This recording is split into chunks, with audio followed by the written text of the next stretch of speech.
let's quickly recap what we saw in the gradient descent process. If you recall, this is the update equation for the gradient descent algorithm. Here theta is the parameter we wish to update, and dj by d theta is the partial derivative which tells us the rate of change of error or the cost function with respect to the parameter theta. And alpha here is the learning rate. I hope you are familiar with these terms by now.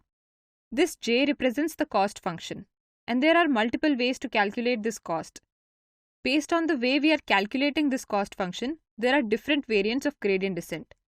Let's say there are a total of m observations in our dataset, and we use all of these observations to calculate the cost function j. Then this is known as batch gradient descent. So we take the entire training set, perform forward propagation, and calculate the cost function.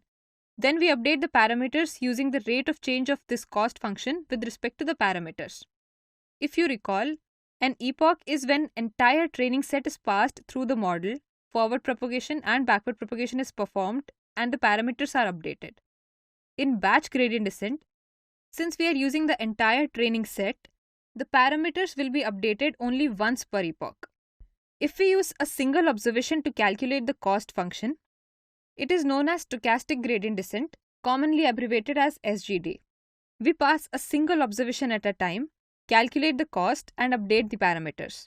Let's say we have 5 observations as shown here, and each observation has 3 features. The values shown here are random, which I have just taken to show you an example. Now if we use the SGD, we'll take the first observation, pass it through the neural network, calculate the error, and then update the parameters. Then we'll take the second observation and perform the similar steps. That is, we'll pass it through the neural network, calculate the error, and update the parameters. This step will be repeated until all observations have been passed through the network and the parameters have been updated. Each time the parameter is updated, it is known as an iteration. Here, since we have 5 observations, the parameters will be updated 5 times, or we can say that there will be 5 iterations. Had this been the batch gradient descent, we would have passed all the observations together and the parameters would have been updated only once. So in case of SGD, there will be m iterations per epoch, where m is the number of observations in our dataset. So far we have seen that we use the entire dataset to calculate the cost function. It is known as batch gradient descent, and if we use a single observation to calculate the cost, it is known as SGD or stochastic gradient descent.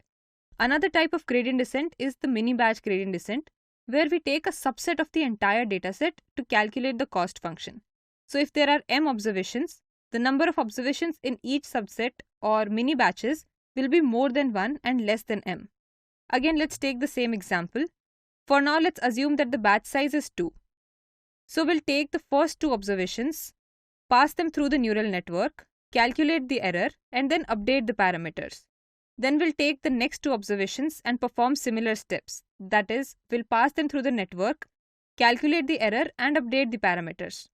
Now, since we are left with a single observation in the final iteration, there will be only a single observation and we'll update the parameters using this observation. So this is the brief overview of the different variants of gradient descent.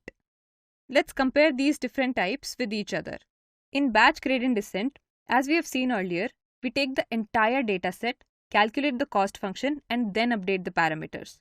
In case of stochastic gradient descent, we update the parameters after every single observation. And we now know that every time the weights are updated, it is known as an iteration.